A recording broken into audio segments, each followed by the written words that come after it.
This is Monster Manual MASH. This is the podcast where two guys go through every entry in the Dungeons & Dragons 5th edition Monster Manual, going entry by entry, creature by creature, looking at the text as written, looking at the ideas contained within that text. We look at how Wizards of the Coast is trying to get you to use these monsters in your games.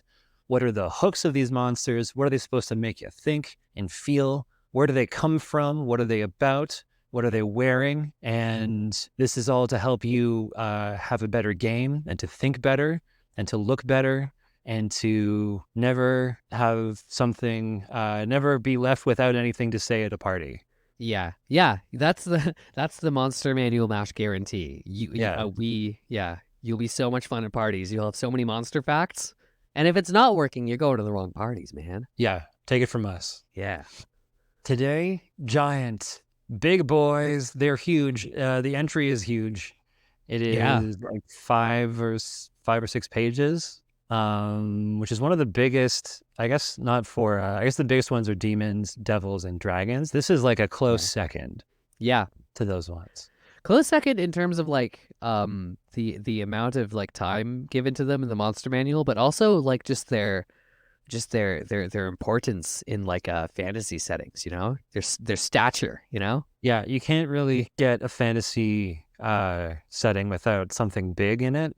Yeah, and it doesn't get bigger than giants. Well, I guess it does, but it's hard to not have them. They're just big people. Yeah, they're the quintessential like just like a big guy. Like it's It's easy to have little people and it's easy to have big people. Those are like two things you're guaranteed to have somewhere in a fantasy setting. Yeah. In this game that we all know and love, Dungeons and Dragons, there are some specifics when we're dealing with giants. Because there are so many giant people, we have to go to great lengths to differentiate all of them. We already talked about the Ettin a while back, which is basically a two-headed giant with its own particular thing going on. We talked about the Cyclops, which is basically a giant with one eye, sometimes a horn, maybe. Yeah. And there are many more to come that are like giants, but these ones are different for the following reasons. So we begin the chapter on giants with the opening paragraph, which I'll read word for word because I kind of like it. Ancient empires once cast long shadows over a world that quaked beneath the giants' feet. In those old days, these towering figures were dragon slayers, dreamers, crafters, and kings, but their kind fell from glory long ago. However, even divided among secluded clans scattered throughout the world, the giants maintain the customs and traditions of old. So they're sort of set up. I remember talking about it a bit in the Cyclops episode, how they were sort of evidence of primeval creation. Like it's sort of like a first go at making a creature, which is why a Cyclops is sort of unfinished and also too large to really function. It's like a piece of a mountain started walking around or something. Yeah. And it's the same with these. So these are sort of like the Titans to the Olympian gods. These are like forces of nature, but they're still anthropomorphized. They're still kind of people-ish. And dragon slayers, dreamers, crafters, and kings, like they can't all be kings, but imagine a whole race of kings. Oh, man. A whole fantasy species of kings. Like that's some mythical stuff. They can't all be actual kings, but they're king quality. Yeah. They all got the warrior poet king vibe, you know? Yeah, they're all like kind of paragons of some sort of primitive idea. Then we get into some general information about them. They're old as legend. So in remote regions of the world, there are plinths, monoliths, statues of great giant empires that are now buried in desolate obscurity. These empires once sprawled across all the lands, but now the giants are in isolated tribes and clans. They're almost as old as dragons. Giants and dragons fought bitter generational wars that nearly destroyed both sides. The original grudges are forgotten, and to this day, they seldom meet without a fight. Which is a little bit of backstory I guess you could use to weaponize in an open sandbox type of situation. And that's kind of a minor detail that's never really brought up again, but there is some, I think Eastern European giants were explicitly fighters of dragons. That's cool. In old-timey folklore, but There's only so much we can dive into here without it becoming an incredibly long episode. So we have to leave it at that. Moving on to this other piece of kind of unique to D&D lore is the ordning. So each of the races of giants, cloud, fire, frost, hill, stone, and storm, are related by culture and religion and history, and they view one another as kindred, but there is a caste structure. The ordning is a strict hierarchy of individuals within a race, judged by a set of skills or qualities valued by that race. Most giants make it their life's work to excel at these qualities, so you want to be the best you can be, so you can move up the ladder. But there's also a racial hierarchy. Oh no. Fantasy racism. Explicit fantasy racism, accepted fantasy racism, and enforced by like mythical biology. Yeah. So that's for you to deal with, listener. So the way this works is that, for example, the greatest chief of the hill giants is going to be inferior to the least of the stone giants. That's how the ordning works. It isn't even considered evil to disrespect or betray a giant of a lesser type. It's just rude. So you can pretty much do whatever you want. It might be tactless, but no one will really think you did like something wrong. Yeah. And wonderfully, something that we have come to love from these books, the way they organize things. So they spend like half a page talking about this ordning and how the order of it all is so important. And then what order do they present the giants in? Alphabetical. So if you want to know what the ordning is, you have to kind of dig into it. It's like on a single line somewhere, but I believe it is hill, stone, frost, fire, cloud, and then storm at the top. Yeah, in like ascending order of ascending order. Yes. In an ascending ordering. Yes. Yeah. Okay, so now we get into the individual giants. So each one gets a pretty hefty chunk of text. So I'm going to try to like float along over it and dig into a couple interesting things mentioned in the details, but I want to keep it moving. Otherwise we could keep going, which I guess isn't a problem. I never know what to do. Do we want more detail? Do we want less? We are being anal about going through the entire book, so why not spend an entire episode on a single type? But I don't think we could spend months on the giants personally. Yeah, I think that's true. And there is enough crossover, as distinct as they are, that there's like some general giant stuff we can get into. Yeah. So first we got the cloud giants.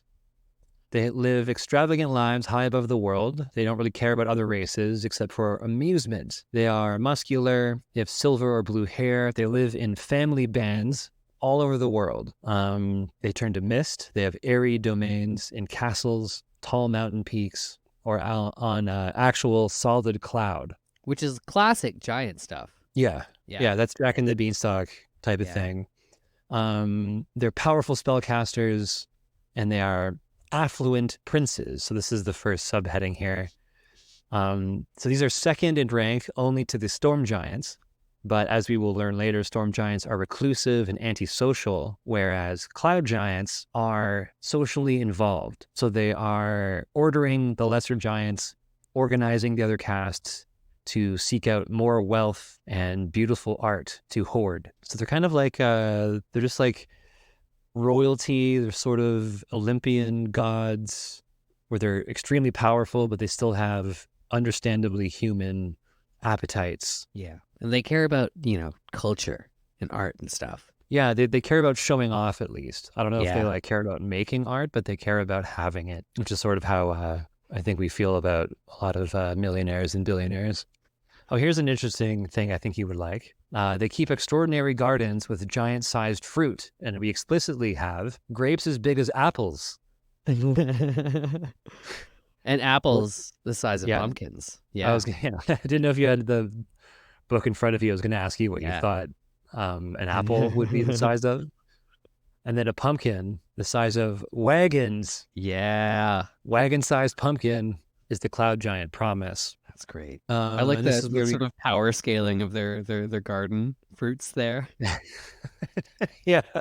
It's funny because like it starts with like a grape the size of an apple like that. I don't know why that's not that. Like it would be impressive to see a grape that big. But it was, man, you couldn't believe these grapes. It was the most fantastic thing you've ever seen. It was like something out of they were the size of apples. Like Yeah, it's like a comparing it, feat. I don't know. there's something funny about comparing. Like you take a fruit and you imagine the fruit as big as you can, fantastically big, and it's still only as big as another handheld fruit.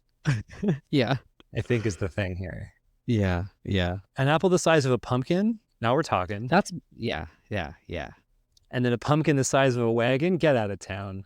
And then there's a little Yeah. nod to Jack and the Beanstalk, where errant seeds from these gardens produce tales of cottage-sized produce and magic beans spread to the mortal realm. And they keep griffins, peritons, and wyverns. Like we keep birds. So fun little pets who should probably be free. But Yeah. if they're domesticated, then there's not much you can do. It is also like, I don't know, maybe this is this is a way to characterize the sort of like I don't know, like hoarding and show offiness of the cloud giants, but they literally live in clouds. Like they live in there's nothing but open sky all around them. And so like you could have a flying creature and just like train it to be like a homing pigeon, like just get it to come back. But I'm imagining them having these, in cages and things.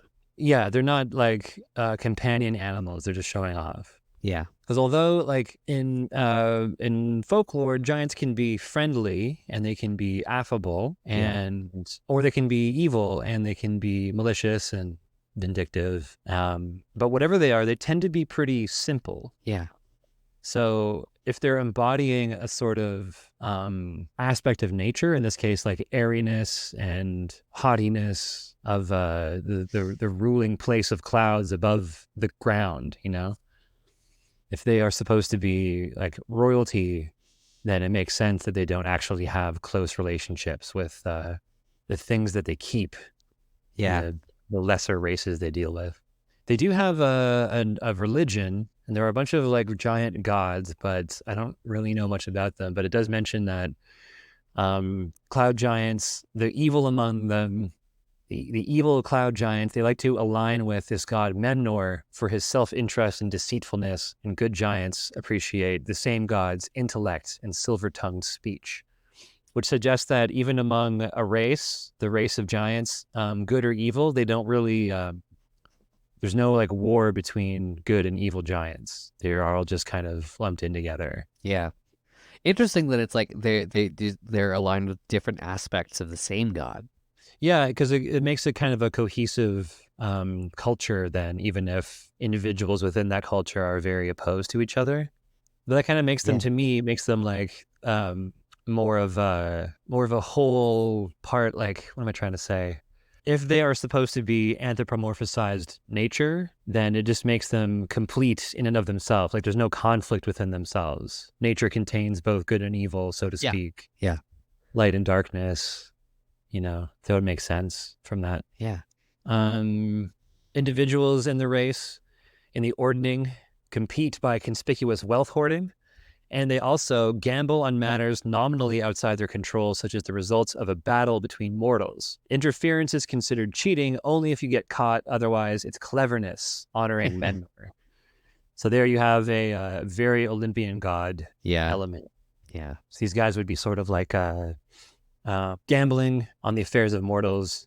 These are maybe characters that players would approach to help the outcome of a battle, or you try to sway one giant to aid you in order to, you might appeal to like his wager with other gods to like make him sway things in your favor.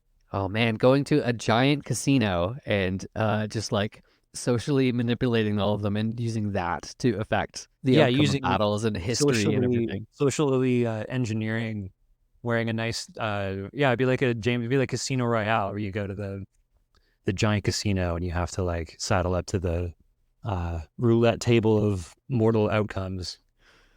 You've got to deal with these giant chips and giant cards. That's always fun. Yeah, just the body humor.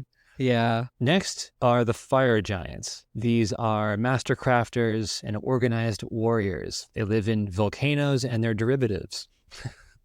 They're fire forged, meaning they live near the blistering heat of magma. Traditional smithies hold places of honor in their dwellings, which constantly belch plumes of smoke. They mine coal and they deforest leagues of land for lumber if need be. They are also martial experts because they are taught from birth to embrace a legacy of war. At its cradle, a fire giant baby is sung battle chants. As kids, they hurl rocks at each other over rivers of magma, and then they all later go to a formal giant battle school. So they embody fire through the forge. It's not just like a wildfire or a hearth. It is a forge. They have tempered ferocity, endless discipline and training. Their crafters work through insight and experience instead of writing and handed down knowledge. They are feudal lords, so they take serfs or slaves from conquered humanoids and use them to mine ore, which is kind of funny because they'd be like getting a bunch of like children to go work for you. Like you are so much more capable. Like a fire giant is so much more capable of mining. Yeah. Than you or I would be. And they have skilled artisans, the greatest crafters among the giants. They specialize in engineering, tools of war, smithwork, and smelting. So they represent industrialized war, the kind of control of fire. I think they're related to Vulcan of Roman mythology, who is the forge god. Mm-hmm. And if you're going to anthropomorphize fire, I think it makes sense that it would be this style and not just like a forest fire.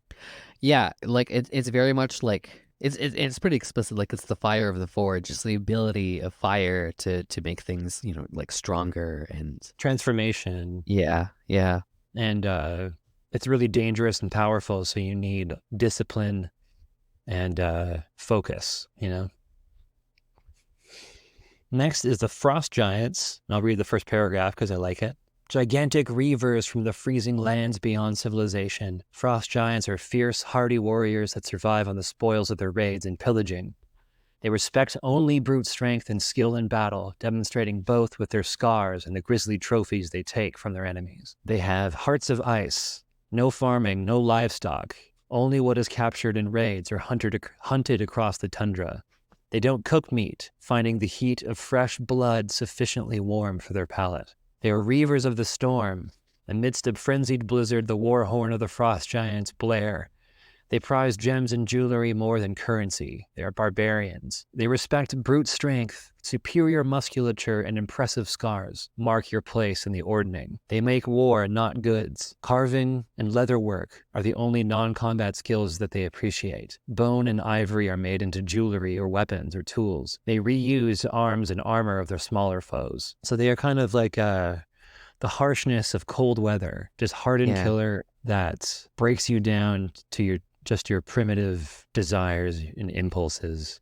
There's a line somewhere about how if frost giants attack or try to raid a larger town, if they have a bank or a moneylender or merchants, they will be like untouched because they don't care about that kind of thing, because they don't understand or appreciate the value. Right. So that's where you go, is the bank vault. I mean, that'd be kind of funny. So you'd have like a bunch of like northern villages who all try to make their houses look like banks, where everyone wears a little suit and has a little like teller box at the front of their house, bags with dollar signs everywhere. Yeah, Scrooge and they're also McDuck ponds of coins. Yeah, definitely. And there's also like a very strong sort of like your stereotypical like Norseman Viking vibe with frost giants. Yeah, it's that dialed up to 11, where it's like that's the only thing they do. Like Vikings go home eventually. It was like a job that Norse people, some of them had, which is going raiding sometimes. But this is just like the sort of idea of like, no, they were all like this. Like that's frost giants. Yeah, this is just the consuming harshness of the tundra. And then we have hill giants, who are selfish, dim-witted brutes who hunt and raid in constant search of food. They blunder through hills and forests, devouring what they can, bullying smaller creatures into feeding them. Their laziness and dullness would long ago have spelled their end if not for their formidable size and strength. They're primitive. They make mud and wall huts. They make mud wall huts. The sweat of their bodies adds to the reek of crude animal skins that they wear. Humanoids and animals are easy prey to be hunted with impunity. They equate size with power, literally. They don't know that they're in an ordning. They That's just my know that favorite part. Yeah. Yeah.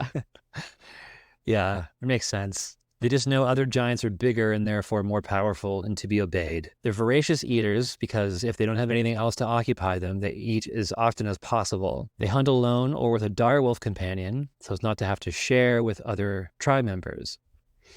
A hill giant, unlike other common predators feared by farmers, will butcher and eat a whole herd of cattle or an entire field of fruits and vegetables. So that makes them a very good, like levels 1 through 5 type of scenario. Yeah. They're stupid and deadly. They're able to digest almost anything, and they have survived for eons living like animals in the hills. They've never needed to adapt because their minds and manners are so simple. They're kind of like the alligators of fantasy races. Yeah. It's not broken, you know? Yeah. They haven't changed in millennia. This is my favorite paragraph here. With no culture of their own, they ape the traditions of creatures they manage to observe before eating. They'll climb trees to try and live like elves only to crash down with them, or destroy the houses of humanoid towns trying to enter them as the homeowner would. They have no concept of deception and can be fooled by, for example, getting a bunch of people together to stand on each other's shoulders and wear dirty rags and shake around to scare a hill giant into thinking there's a bigger hill giant around. Oh, that's incredible. So there you have some like classic suggestions for what to do. Prescribed encounter. Yeah. It's kind of fun. It's kind of mean, maybe. But every time that I've run a scenario like this in the game, players love tricking dumb monsters. Sometimes I think they feel conflicted a little bit, but at the ultimately, it's just kind of fun. And I don't know what that says about human nature. Yeah, I mean, like part of it is like usually the dumb monster that you were tricking was gonna try to kill you and eat you, right? Right. Like so it's kind of like in a way it's sort of punching up, but like it doesn't always feel like it, but it kind of is, you know? It's sad at the same time. It's a little sad, but I can see like but there is like a certain satisfaction of like outsmarting something that could have overpowered you. Yeah, well, we'll get into it. There's an interesting bit about Jack and the Beanstalk where originally Jack might not be so innocent. Oh, yeah. It really kind of changes the narrative when the giant isn't so evil. Yeah. But hill giants, one more thing, they're raging bullies. They're very emotional. They hate the possibility of being betrayed, insulted, or made to look foolish. They proclaim themselves kings of their territory, ruling by tyranny of violence. These are perfect low-level villains. They're great targets for schemes because they're low intelligence. Usually player-made schemes are pretty harebrained, but because the giants are so low intelligence, they can still work, which is, I think, a lot of that's the juice in the hill giant thing. Yeah. You can get a bunch of people to stand on top of each other's shoulders and shake around dirty rags, and that'll work. And when you pull off like a really dumb plan, it does feel good. Yeah. The hill giant kind of borders on the ogre territory, which if you haven't talked about yet, we won't for a while. But yeah, I think one of the big differences, ogres, I believe, are solitary. They're like scary brutes who lurk in darkness and caves, and they have like dwellings. Whereas hill giants participate in folkloric societies, so they're always like encountering other things. They eat villagers. They throw rocks at dragons. They get into business. Everyone in the region knows them. Yeah, they make themselves known because they think they're kings. They think that they are better than everyone. Whereas an ogre, I believe, just kind of like would rather stick to themselves. Yeah. Okay, 2 more. Stone giant. Stone giants are reclusive, quiet, peaceful, as long as they're left alone. Their granite gray skin, gaunt features, and black sunken eyes endow stone giants with stern continence. They are private creatures, hiding their lives and art away from the world. They live in labyrinthine underground networks. They wordlessly chip away at elaborate carvings. They measure time by the dripping of water. Far from chittering baths or the patrols of their cave bear companions are holy places of complete darkness and silence. Stone takes on its most sacred quality in these cavern cathedrals. Their buttresses and columns carved with beauty that shames the legendary stonecraft of the dwarves. To stone giants, artistry is a virtue. They create intricate, sprawling murals and carve elaborate stone sculptures. The best carvers are made leaders and shamans and prophets, believed to be the hands of their god, Scoreus Stone Bones, which is a little... That's a good name. I think Scoreus Stone Bones is like, I know there's... It's a hat in a hat. Stone giant, stone bones, stone everything. Scoreus, I like as a name though. It's good. I like a god with like a first and a last name. That is, yes, that's true. Yeah. Is it like when the god just like sounds like it's a guy, you know? Yeah. Howard Johnson. Blessed be his name.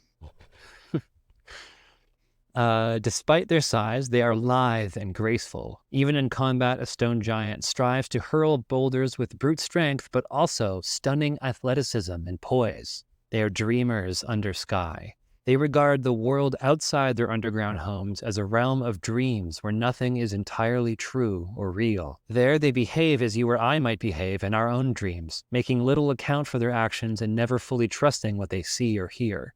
Promises need not be kept, insults made without apology, and murder is of no consequence. I really like that part of it. I like the stone giants a lot.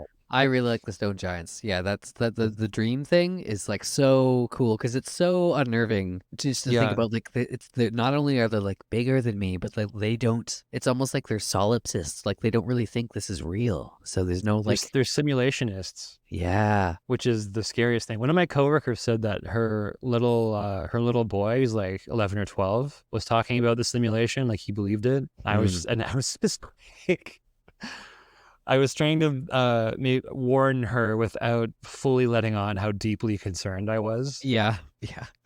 Without being like, that's a school shooting territory. Yeah, I've read Breakfast of Champions. I know what happens at the end of that book. What happens at the end of that book?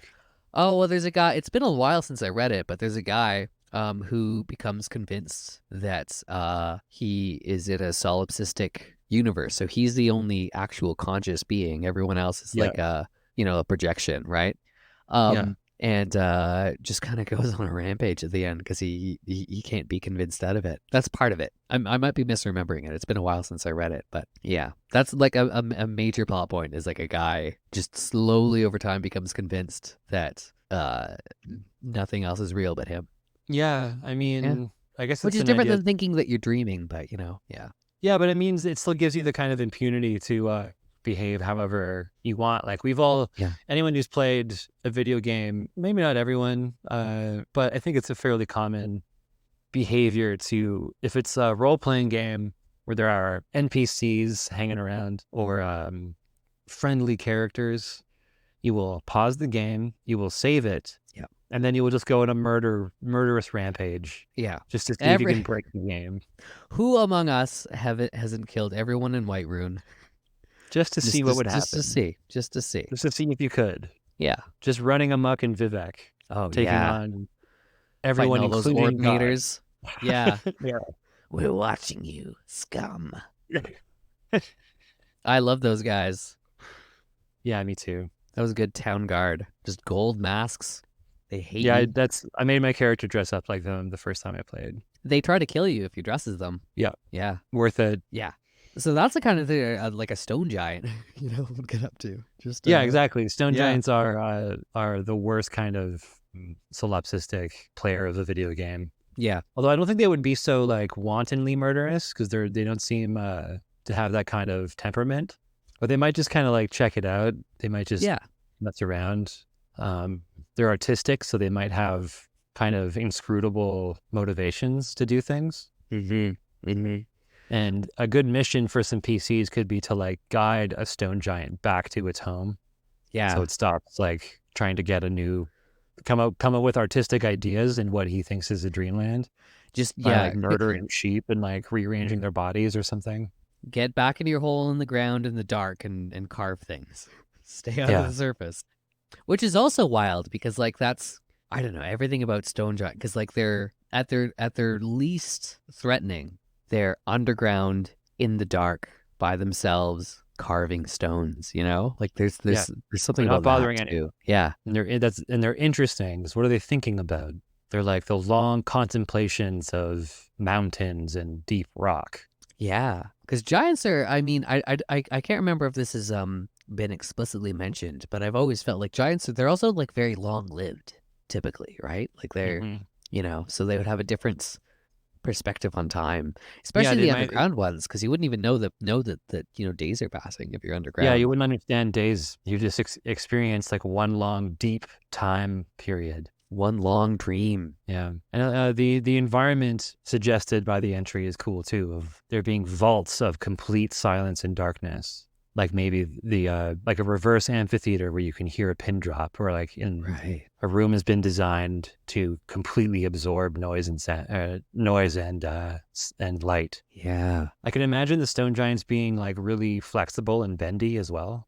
Yeah, because they're lithe, right? They're like, yeah, Yeah, and like if they live in underground tunnels, like they would have to contort themselves to get around. Like they're the strangest giants, they're just really weird. Yeah. in my imagination. And I wonder how intentional this is, but like with the chambers of like silence and darkness and with their like dreaming thing, like it really reminds me of sensory deprivation tanks. Yeah, for sure. Yeah. Like that, like with the absence of stimulus, that the mind just creates its own. Yeah, they're intronauts, which makes them especially susceptible to solipsism. Yeah.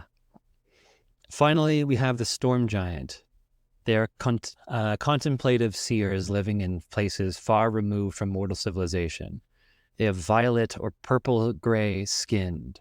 They are benevolent and wise until angered, when their fury will affect the fate of thousands. They are distant prophet kings. They live in isolated refuges above the world or below the sea, beyond the reach of most creatures. They live in cloud-top castles with speck-sized dragons flying below, or algae-covered palaces at the bottom of the sea. They are detached oracles. They recall the glory of ancient giant empires forged by the god Enam and wish to restore its former glory. They don't compete for status in the ordning, but live in contemplative seclusion, watching the depths and the stars for signs of Enam's favor. They read other omens to foretell the rise and fall of kings and empires, see the beginning of fortune and disaster, and learn the pattern of seemingly unrelated events. Though they are usually indifferent to the subjects of their predictions, they may choose to willingly divulge their foreknowledge to benevolent beings who visit them, so long as they are shown respect. They live solitary lives. They communicate infrequently with others, and then only to compare signs and omens or to engage in rare courtships. Parents stay together to raise children, then return to isolation. Some storm giants are worshipped as gods by some humanoid cultures, though it is the status the former largely ignores. So the storm giants are the closest to just pure elemental. They're just gods. They're not even Olympian Yeah. gods. They're just like one with creation itself. They don't care for mortal affairs or material concerns. Yeah, and it seems like they're what they're like looking for signs. They're contemplating things. They're sort of like they're sort of like because there's all the ideas when it opens with giants, it talks about the glorious empires of like the ancient times. And it sort of seems like storm giants are also like, yeah, they're remembering the past, but they're also they're sort of contemplating the deep future as well as history. Yeah. Yeah. Yeah, they're not hung up on restoring glory, although some of them are religiously. So maybe they are like slowly over time bending things to work out in their favor, but it's not in an egotistical way or an idle way like the cloud giants might. They're the planners and the long-term influencers. And so I just made a small comparison here to highlight the difference in the power of the giants. So the storm giant has on average 230 hit points. They're a challenge rating of 13, and they can do things. They have a great sword. They have a lightning bolt that they can throw. They can throw rocks. They can levitate at will. They can control weather and a bunch of other spells. And then at the bottom, you have hill giants who have 105 hit points, so less than half. They're a challenge rating 5, and they just have a club and a rock. You can always throw a rock, though. I think they can all throw rocks. They can all throw rocks. Yeah. Yeah. So that's the differences that we're looking at here. Yeah, those are the giants. What do you think about that? I think there's a lot of good stuff there. I like that. It's like with these different, with the kind of like the society and ecology of giants that they created. It like I think it really works with giants because like at least with having these different kinds all kind of coexisting in the same world, because I don't know, we'll probably get into it a bit later, but there's so many different sort of kinds of giants. You can kind of get like the sort of giant you want out of the ones we just talked about, you know? Yeah, you have like affable social giants and the cloud giants, or you can have it just be a terrible raider like the frost giants, like all the pretty well any type you would see in folklore or in a movie or whatever is represented somewhere in this scale, somewhere in this spectrum. Yeah. Though I guess like I don't know that there are some like it begs some questions to me. Like I'm trying to imagine through the ordning, you know, like how I don't know, some kind of request or order or command could get passed down the chain, like throughout, like how would it sort of evolve through the interpretation of these different giants if like the same idea kind of like went from the top, went from storm giants all the way through the ordning down to the hill giants somehow. Like or like a call to organize somehow. Yeah, like if a storm giant for whatever reason like needed to have something done, because next up is like cloud giants. The storm giant is like, okay, my cloud giant brethren, I need you to find a thing. And then the cloud giant's like, well, I'm going to delegate this too. So then they keep kicking it down. Yeah. And like I'm wondering like how much interaction between the kinds of giants actually happens for it to be necessary to have like this like chain of hierarchy. Yeah, how does it work exactly? Yeah, yeah. Because I'm having a hard time imagining like storm giants. I guess it's pretty explicit that they don't care that much about hill giants, but like being more concerned with hill giants than like a noble small folk. You know what I mean? Yeah. Or concerned with them at all. I don't know. Yeah, like how do they actually interact, these interspecies meetings? And is it taken as like, are cloud giants like happy to help, or are they like eager to just delegate and twist their orders into something that benefits them? Yeah. And eventually each cast in the ordning kicks the request further down the ladder until you have a hill giant who's just being like browbeaten into fulfilling some sort of prophecy that it doesn't understand. And it doesn't get done because somebody puts on a giant trench coat and shakes around. Yeah. And this is how the giant empire fell. Yeah. They kept delegating.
History D&D. Interestingly, they're mostly unchanged since the original Monster Manual. The core ideas have just been kind of maintained and refined in some ways. The one thing I did find, well, I guess there's two things. The biggest difference is that originally, every giant explicitly, whenever they leave their lair, they have a giant sack with them, full of precious sentimental items and 1 to 6,000 gold coins. So there's your reason for assaulting a giant. That's a giant. Look, if I know one thing about giants is they always got their sack with 1 to 6,000 gold coins in there. And they're sentimental items. Which also that plays with the whole idea of like them being dangerous but sympathetic. Like if you just assassinate a giant to get its 1 to 6,000 gold, and then you find a bunch of like a teddy bear and a little photo booth portrait with the giant and his like high school girlfriend and his like EpiPen, like he's like his you're inhaler. just trying to get around. Yeah. Their loyalty card for the cafe. One of down those the pens street. with the 4 different colors, and you can click it down. Tamagachi. It's still alive too. Yeah, except the Tamagachi is the size of a person, and it's a real person trapped in like a little cave, in a little like a maze. Oh, you got to put food in through a little hole. The other thing that giants used to have are each kind of giant had explicitly a type of animal that would be found in its lair that they would use as guards. Oh, yeah? So cloud giants had spotted lions. Fire giants had hellhounds. Frost giants had winter wolves. Hill giants have dire wolves. And they kept stone those. giants. Yeah, that was the one thing. And then also stone giants have cave bears, which were mentioned also. Right, yes. And the whole original entry for the same number of subtypes of genres or subtypes of giants fits on less than 2 pages. Whoa. So the giant monster inflation. Yeah, lots of inflation. Etymology. The word giant comes from gigas, from ancient Greek or possibly Proto-Greek. That's where we get the same root as where we get gigantic and gargantuous. Oh, yeah. So giants are one of those things where there are just so many in folklore and myth. So I'm going to try to be kind of general and then maybe touch a couple specifics. Yeah. So giants are primarily studied as geomythologies, as coined by Dorothy Vitaliano, a geologist at Indiana University in 1968. The quote is, "Geomythology indicates every case in which the origin of myths and legends can be shown to contain references to geological phenomena and aspects, in a broad sense including astronomical ones, comets and eclipses. Primarily, there are 2 kinds of geologic folklore, that in which some geologic feature or the occurrence of some geologic phenomenon has inspired a folklore explanation, and that which is the garbled explanation of some actual geologic event, usually a natural catastrophe."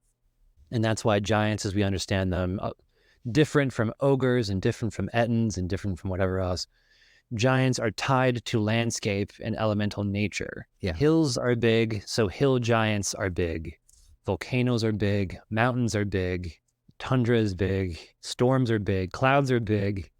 So if we sense nature to be inhabited and for there to be a human spirit, then it is a very large human, is the idea. Yeah.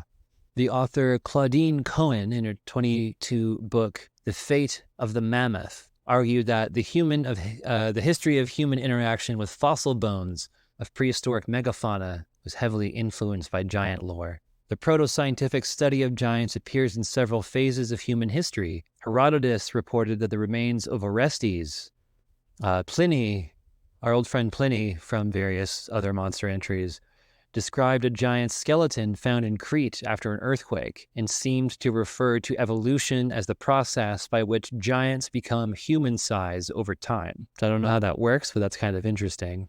It's with the bones and fossils aspect of this. It's cool because it kind of connects to the connection between giants and dragons again, because there's a theory that one of the reasons why dragons are such a common feature in mythology in like different parts of the world are because people found fossilized dinosaurs and were like, well, this must have been like a real thing at one point, like if you find a T-Rex skull and it's like 100 AD in China, that's like, yeah, this is clearly a skull, and so what do the rest of it look like? And so that's and there would be dinosaurs fossils were found but like not identified as dinosaurs in like all over the world, and so it's not it's actually like pretty reasonable to think like, oh, well, this is a big monster. And so to see that is why that is at the origin of a lot of giant mythology too is pretty cool.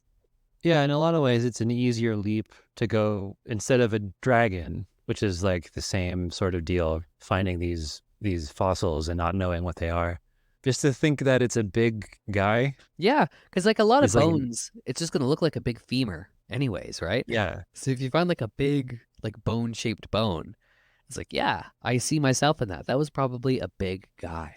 a big guy. Yeah. Because that's something else that giants kind of make me think of is they're not just like the landscape, but they're also people. It's like the monstrosity of the human body when you blow it out of proportion. Yeah. Like it becomes, even though it's familiar, it becomes off-putting and strange and dangerous when the proportion or the scale increases. There's a little bit of background body horror to it for me. Another way of looking at giants is biblically, because there's a rich tradition of giant people being included in the Bible and various other Abrahamic flavor texts. Yeah. Yeah. Bible's full of giants. Bible's full of giants. Genesis contains the Nephilim before and after Noah's flood. The word Nephilim is loosely translated as giants in some translations of the Hebrew Bible. They're mysterious beings who are described as being large and strong, sometimes taken to mean the fallen ones. Their origins are disputed. Some view them as offspring of fallen angels and humans. And also, the Book of Numbers includes the discouraging report by the spies sent by Moses into Canaan. The quote is, "We can't attack these people. They are stronger than we are. All the people we saw there are of great size. We saw the Nephilim there. The descendants of Anak come from the Nephilim. We seemed like grasshoppers in our own eyes, and we looked the same to them." So this is the period where Moses and the Jews wandering after being freed from Egypt for I forget how long it is, 40 years. Yeah. Are just like warring against everyone. And some of these stories include it paints them as the underdogs, and it's I think a repeating motif in a lot of cultural mythologies that the chosen people, fought much bigger people. They were so big. They were huge. Yeah. Yeah. It was so hard to fight them and win, but we did. Even though they were huge, they were so big. So there's a lot of that in the Bible. Yeah. Well, that's always when you're telling a story about a fight you got in. You always want to play It's up the fisherman's lie. It's the fisherman's lie. Yeah. Like how we don't know how big Goliath was, like assuming Goliath existed. There's this whole thing. The Bible tells of David and the Philistine Goliath. Goliath is often portrayed as a giant in retellings of the biblical narrative, although he appears to be significantly smaller than other giants, biblical or otherwise. Yeah. The Masoretic text version of the Book of Samuel, which is a thing I don't know what that is, but I believe that is some sort of, let's look this up, is the authoritative Hebrew and Aramaic text of the 24 books of the Hebrew Bible in Rabbinic Judaism. So it's some deep Judaism stuff. Yeah. So this book gives Goliath's height as 6 cubits and 1 span, which is somewhere between 10 foot 3 inches and 12 feet 2 inches. While the 1st century Jewish historian Flavius Josephus and the Dead Sea Scrolls give Goliath's height as 4 cubits and 1 span, which is only 7 feet and 1 inch to 8 feet and 6 inches. So that's barely a giant. Yeah. That's not a giant. That's a big guy. There's 7 foot tall people. Yeah. 10 foot tall? Now that's like questionable. Yeah. Although back then, I think, right, like most people were like, it was pretty average to be 5 feet tall. Yeah. Yeah. Something like that. So 7 feet is still kind of remarkable, but I don't know. You have to do better than that. I always make this mistake in D&D games. I remember one time I had the PCs. They didn't have to fight these fire giants, but I put them there, and then a fight did break out. But I didn't know my scale very well, or like how big like a story of a building is. Because to me, like a giant, when I think of a giant, it's like it's kind of boring to say a giant is like 20 feet tall. Yeah. Yeah. Because I can think of 20 feet. So I think I described the giant using a ballista, like a giant-sized ballista, as being like 100 feet wide or something. Right.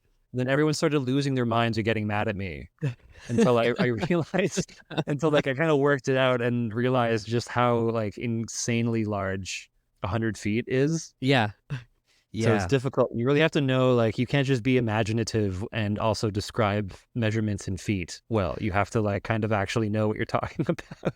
Yeah, it's true. It's true. Especially like it's really hard to estimate because our brains are this is a true and weird thing. We're better at estimating like length horizontally than like vertically. We're like Really? humans. Oh, Yeah, that yeah. makes sense. Yeah. Because like evolutionarily, like what was more useful to like bipedal like all like at least completely or partially nomadic hunter gatherers. It was like knowing how far away something was if you had to chase it or go over and get it. But like you don't like really actually like how often We we don't, actually. yeah, we don't uh, travel up or down very much. yeah, yeah. We're also bad at looking up. Right. We're bad at looking up.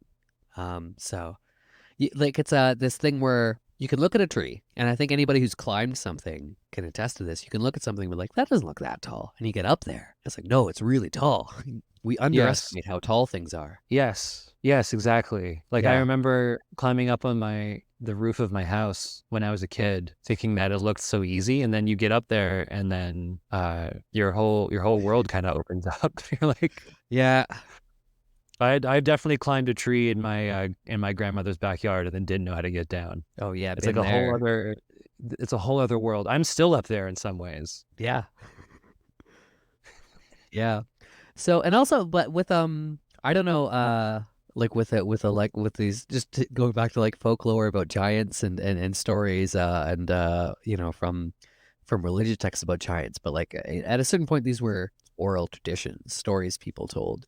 And I Hmm. wonder like how often like not even just that like things get exaggerated as the story gets told over and over again. Like that's a phenomenon that we're all sort of aware of. But like I also think how often like because people will use hyperbole as a rhetorical device, right? Somebody's like, "Oh, this is the greatest thing. This is the best thing I've ever eaten," which is just another way of saying like I really liked it. Or it's like, "Oh, it was like gigantic." Like people will exaggerate, and in context, when you're listening to the person exaggerate, you know they're exaggerating to like hammer the point home. But like Hmm. after that could get lost, like literally lost in translation when like things are translated from one language to another, and you lose the context of that. Like it could have just been a 7 foot tall guy. That was Goliath, just a 7 foot tall Or a guy, 6 foot tall or guy. a 6 foot tall guy when everyone else is like maybe five Or it feet. could have had big shoes, Yeah, he could have had big shoes. It's big a tall helmet, long face. yeah, because if you think You about know? if you think about like ancient peoples, not that like if you're listening to this at home and you have no idea what I look like, this won't mean that much to you. But like most ancient peoples were probably built more like me. I'm not a big guy, right? But Right.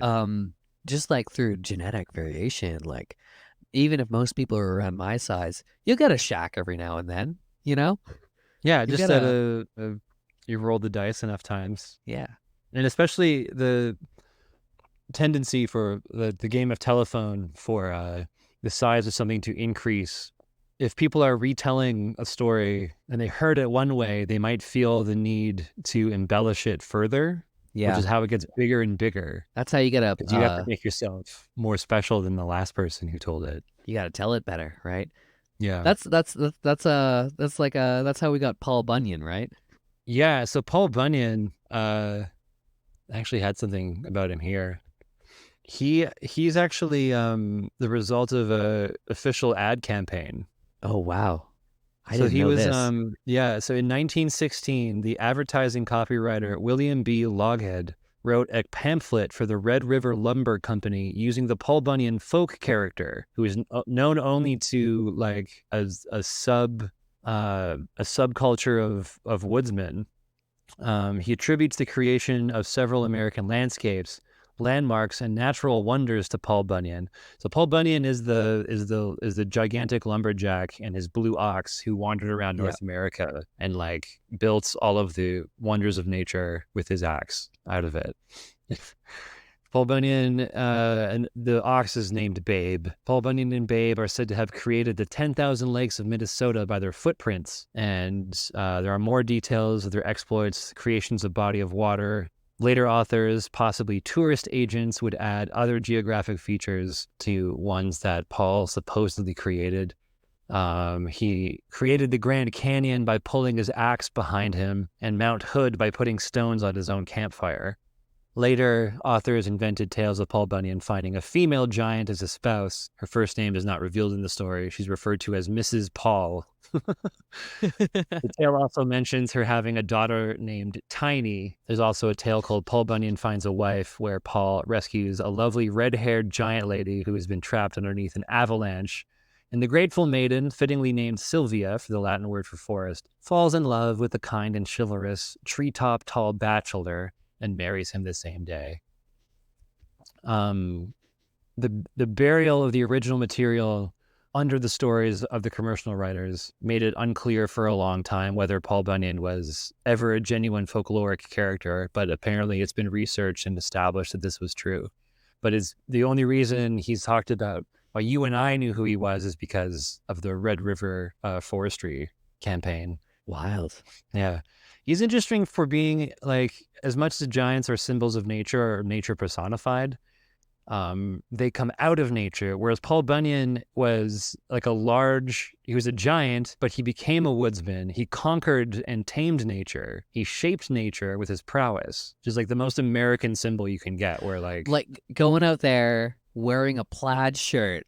Yeah. And like making lakes with your footprints, and some other weird stuff like something about like, what is the stove skating thing? I don't know. Stove skating? Yeah. What's that? I don't know. I found a chart. What are you talking about? It's on the Wikipedia article for Paul Bunyan. And under the which I think is like what you were just talking about, like it being like whether or not it's a real folklore thing. But there's a subheading here: debated authenticity. Okay. Yeah. And in here, there it is. Yeah. So I guess these are different, because you got stove skating, pea soup lake, giant camp, gigantism, winter of the blue snow, blue ox, logging the Dakotas, creating. So yeah, we don't need to keep. Yeah.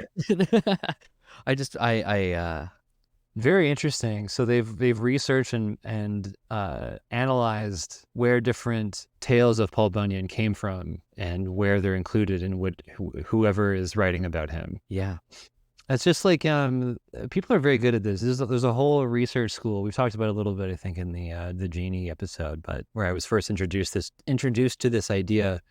But it comes up in the Jack and the Beanstalk tale, where the sort of germ of the idea follows an archetype which was established more than 5 millennia ago, which folklorists classify as ATU 328. And ATU is the Arne Thompson Uther Index, which is a catalog system for folklore types, designated the boy who stole ogre's treasure. So Jack and the Beanstalk. Jack is a recurring stock and English hero belonging to a set of tales called Jack Tales. In this one, Jack, probably the most famous one, a poor country boy trades the family cow for a handful of magic beans, which grow into a massive, towering beanstalk reaching up into the clouds. Jack climbs the beanstalk and finds himself in the castle of an unfriendly giant. The giant senses Jack's presence and cries, "Fee, fi, fo, fum, I smell the blood of an Englishman. Be he alive or be he dead, I'll grind his bones to make my bread." Then, finally, outwitting the giant, Jack is able to retrieve many goods once stolen from his family, including a bag of gold, an enchanted goose that lays golden eggs, and a magic golden harp that plays and sings by itself. He then escapes by chopping down the beanstalk, and the giant who is pursuing him falls to his death, and Jack and his family prosper. So this is like the morality of this story depends on a few different versions. And I think the way I remember it is that it's like Jack was villainized. His family disputed his decision to sell their family cow for a handful of magic beans, like he'd been duped.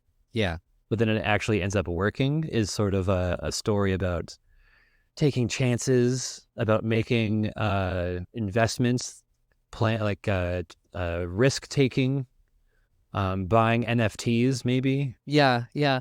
It always seemed weird to me because that interpretation of it, the moral seemed to be like, no, no. When somebody spends all of your money on something you think is stupid, just give it some time. Yeah, Yeah. yeah. But some other versions that are a little, they try to be a little simpler, even though I think that is like the main point of it. The original story, which I couldn't find an exact retelling of, but apparently the original story portrays a hero gaining the sympathy, a hero in quotes, keep in mind, the hero gaining the sympathy of a man's wife, hiding in his house, robbing him, and finally killing him. So in that version, it's actually kind of an inverted morality where Jack is the home invader who seems innocent, gets in the house, steals a bunch of stuff, and then kills the homeowner, the man. Yeah. And then in more moralized version of this, a fairy woman explains to Jack that the giant had robbed and murdered his father, justifying Jack's actions as retribution. You can find this in the as early as 1890 in the Red Fairy book. Other versions give no justification because there was none in the version in previous versions, although there are references and subtle hints making reference to the giant's previous meals of stolen oxen and young children, like bones hanging around in the giant's house, making him kind of subtly dangerous instead of explicit. And other versions have the giant as a more clear villain, terrorizing smaller folk and stealing from them so that Jack becomes a legitimate protagonist. These are more contemporary tales. There's a 1952 film, Abbott and Costello, where the giant is blamed for the poverty at the foot of the beanstalk, and he's been stealing food and wealth, and that the hen who lays golden eggs originally belonged to Jack's family. But I think it's interesting when you invert it, because that's a very D&D style thing for like someone to enter a giant's house wrongly. Yeah. Without permission, without any reason to, and once again, the players are the villains. Yeah. And take all his stuff, kill him. Yeah. Leave, yeah. You've got also, I've got a couple examples, giants in a few different mythologies. In Ireland, according to legend, the columns of the Giant's Causeway are built by giants. The story goes that the Irish giant Finn MacCool was challenged to a fight by the Scottish giant Ben Donner. Finn accepted the challenge and built the causeway across the North Channel so that the two could meet. In one version, Finn defeats Ben Donner. In another, Finn hides from Ben Donner when he realizes that his foe is much bigger than he is. Finn's wife disguises Finn as a baby and tucks him in a cradle. When Ben Donner sees the size of the so-called baby, he reckons that his father Finn must be a giant among giants, and he flees back to Scotland in fright, destroying the causeway behind him so that Finn wouldn't be able to chase him. And these columns are these basalt, like stacked, almost like tiles. They're hexagons, right? Yeah. Yeah. You're part of like a big, giant, ancient lava flow across the North Sea, or the North Channel, not the North Sea. Finn MacCool is not always a giant, but is always a hero with supernatural abilities. But sometimes he's a giant. I mean, his name is Finn MacCool, right? Yeah, exactly. He's got to be. And he's related. Hero. It's all related to the Fomorians, which we talked about before, which are like monstrous people. So sometimes they're giants, and sometimes they're just bad people. And then in Greece, you've got the Gigantes, the children of Uranus and Gaia, where sometimes they had snake-like legs also. They were involved in a conflict with the Olympian gods called the Gigantomachy, when Gaia had them attack Mount Olympus. This battle was eventually settled when the hero Heracles decided to help the Olympians. The Greeks believed that some of these giants lie buried from that time under the earth, and that their tormented quivers resulted in earthquakes and volcanic eruptions. That's another interesting way to have giants, is like have a giant stuck under a mountain and like causing problems to locals on top of the surface, and you have to like free them somehow or like get them unstuck. And then finally, Norse mythology, the Jotnar. Related to the English ettin, they are in opposition to the gods, just like the Greek ones. They are, although they're translated as giants, they are described mostly roughly human-sized. Some are portrayed as huge, though, as the frost giants. Then there are also fire giants and mountain giants. The Jotnar are the origin of most of various monsters in Norse mythology. And in the eventual Battle of Ragnarok, the giants will storm Asgard and fight the gods until the world is destroyed. Even so, the gods themselves are related to the Jotnar by marriages and descent, and there are also Jotnar such as Aegir, who have good relationships with the gods and bear little difference in status to them. Odin himself is the great-grandson of the Jotnar Ymir. Norse mythology also holds that the entire world of men is created from the flesh of Ymir, a giant of cosmic proportions. So these are sort of like the titans of Greek myth, except in Norse mythology, these giants and gods kind of coexist in a state of constant and ready to boil over rivalry. And then it needs to be said that I think as sort of mentioned before, but explicitly giants are said to have built the remains of and ruins of previous civilizations lost to history, just like people in post-Roman England thought that many of the structures left behind were the works of giants. Yeah. Which gives them even more of a kind of like one with nature quality, because you have these like ruins kind of grown over, full of wonder and mystery. Yeah. And that's definitely what I imagine when I I don't know, I love the idea of ruins of like old, giant society, because you have that sort of like, grown over stone sort of thing, but like to have the structures be larger than just like so much larger than would be reasonable, because that's what it would seem like. Make. Yeah, totally. That's what it would seem like to to like a lot of Europeans post the collapse of the Roman Empire. If they weren't like educated and didn't know their history and everything, you would find, like, imagine the Colosseum or something like that. Like, this is bonkers. Yeah. Old aqueducts, things like that. And D&D is filthy with ancient ruins. Love a good ancient ruin. Yeah. And I just had one more story to tell, because I always found this interesting. My brother was really into this story. I'm not sure why in particular he was into it, but it is about the Cardiff giant. So there's a preoccupation with giants in a lot of contemporary religions, especially offshoots of Christianity, Mormonism, Jehovah's Witnesses, because of the Nephilim thing, the whole descended from angels thing. Yeah. So especially in the States, where people are particularly enthusiastic about hoaxes and sensationalism, the Cardiff Giant is one of the most famous archaeological hoaxes in American history. It was a 10-foot tall, 3,000-pound petrified man uncovered on October 16th, 1869, by workers digging a well behind the barn of William C. Stubb Newell. His names. In Cardiff, New York. So he covered a giant with a tent, and it became an attraction site, which I'm sure he charged money for. And P.T. Barnum, the famous circus wrangler, famous circus haver, made an unauthorized copy, which he kept on display, and is still on display in Marvin's Marvelous Mechanical Museum in Farmington Hills, Michigan. So the giant was the creation of a New York tobacconist named George Hull. George Hull was attracted to science and the theory of evolution, but he got into an argument with somebody named Reverend Turk and his supporters at a Methodist revival meeting somehow, particularly concerning Genesis 6:4, which states that there were giants who once lived on Earth. Hull lost the argument because he was in the minority at that gathering, and he was angered by his defeat and the credulity of people. So he wanted to prove how easily he could fool these people with a fake giant. Oh, man. Imagine getting so angry that you lost an argument with a bunch of like religious fundamentalists that you make a 3,000-pound fake. Yeah. So many. And people are still gonna like point to that fake thing, like, no, see.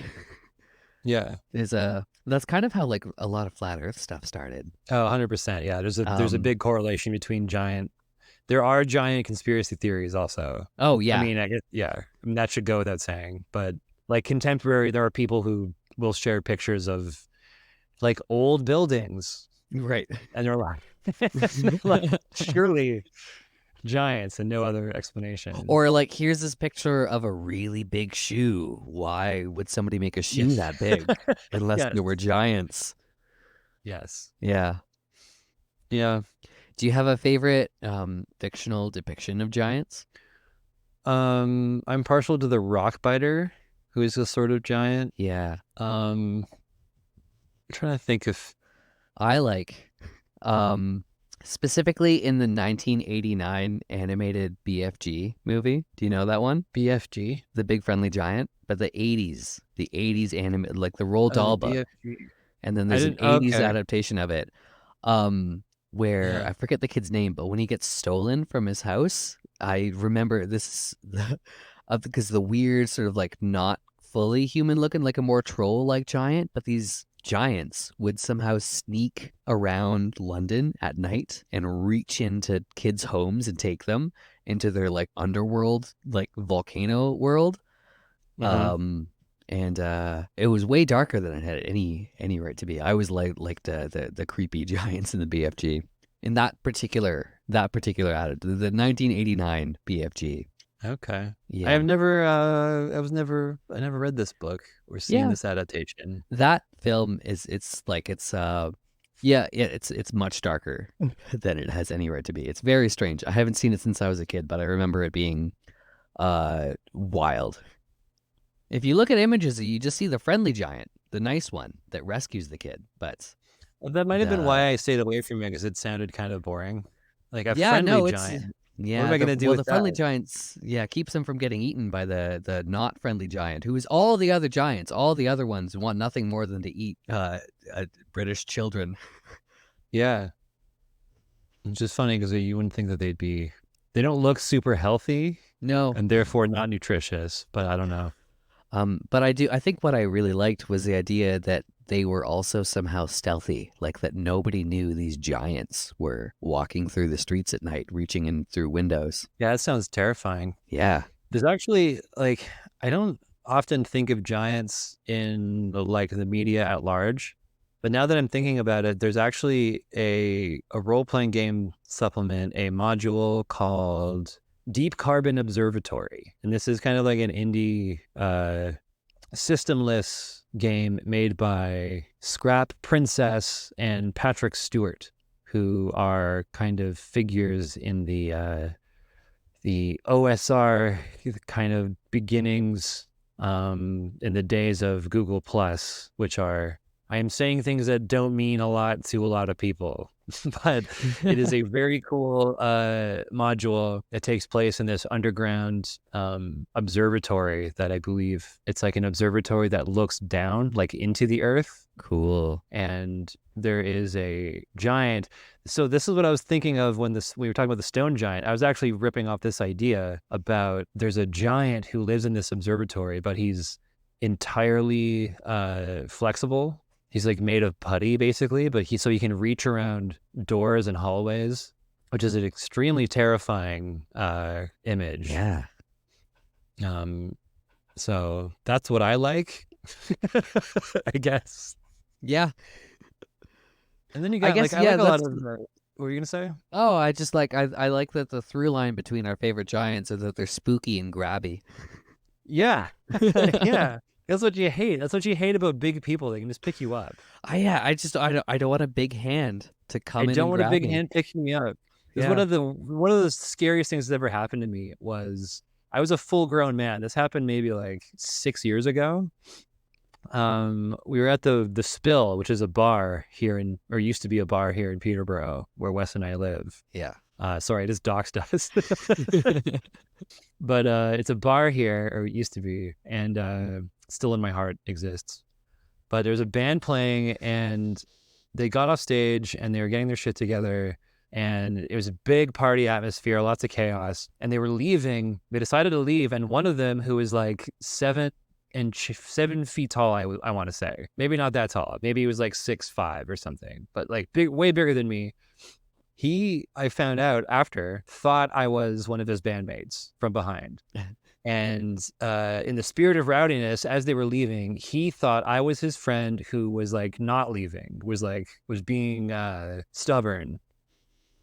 So he picked me up from behind and like carried and like in like a lock. So he had my arms, like I was totally taken from behind by surprise by a person much larger than me in like a sleeper hole or something. Like he had my arms pinned up behind my, like I couldn't move at all. And he just lifted me and like carried me outside. And I couldn't see who he was. I didn't know what was happening. And I remember my wife, Emily, was working the bar, and she and I like locked eyes. She just like watched me get carried away, and she didn't have anything to say about it. I think she just thought I think she thought it was like I was part of it, like I was having fun. Like in on it somehow, yeah. But I was totally horrified. Yeah. So that was my encounter with a real life giant. Yeah. He put me down. Nothing came of it. He just put me down and he looked at me and he was like, "Oh." Like he didn't apologize. I didn't ask for an apology. It was a very kind of tense moment. Yeah. And then he went back inside and got his friend, and I just kind of did he just pick his friend up in a lock as well and just carry him out the same way? I think he took a much more civilized approach after that. And I hope he learned his lesson, because man, that wasn't fun. Yeah. This is why I wish I had, like, I don't know. I'm jealous of small animals with cool defense mechanisms. Like I'd like to have spines, or like be able to shoot blood out of my eyes or something like that. Make it stink real bad suddenly. Yeah. Just give me some lizard powers. Yeah. Or I could make my legs break off so I could escape or something. Yeah. No, yeah. I'm an average person. Like I'm not small, but I'm not that big. I'm right in the middle. So like on average, it's a nice place to be, but it also means that I'm at a disadvantage with certain people at either end of the scale in a fight. Anyways, that's monsters for you. Yeah, that's monsters. And next time, I'm very excited about the gibbering mouther. Oh yeah, that's one of my favorites I've used for years and years. So look forward to that. Also, I wanted to mention, I didn't have any corrections from the ghouls episode. Did you have any corrections? No, I didn't have anything. That was a perfect episode. Great. Okay. That's good. Okay. You got anything to plug? Nothing now, but I got some irons in the fire. So. Oh, that's cool. Yeah. I asked that without knowing if you did or not. Yeah. But, yeah, that's good. So look forward to that, and take us away. All right, monsters, get out of here. Monster Manual MASH is Christopher Lawson and Wes Grist. Edited by me, Chris Lawson. Find me on Twitter at Chris M. Lawson. Music by Wes, aka Elias. You can find more of his music on bandcamp.com/Elias. That's numeral 0 LIAS. It's not a hacker thing, it's just what was available. Thanks to Sarah B. Milner for our logo. Thanks to everyone listening, and to everyone talking monsters on the Monster Manual MASH Facebook group. Monsters to you.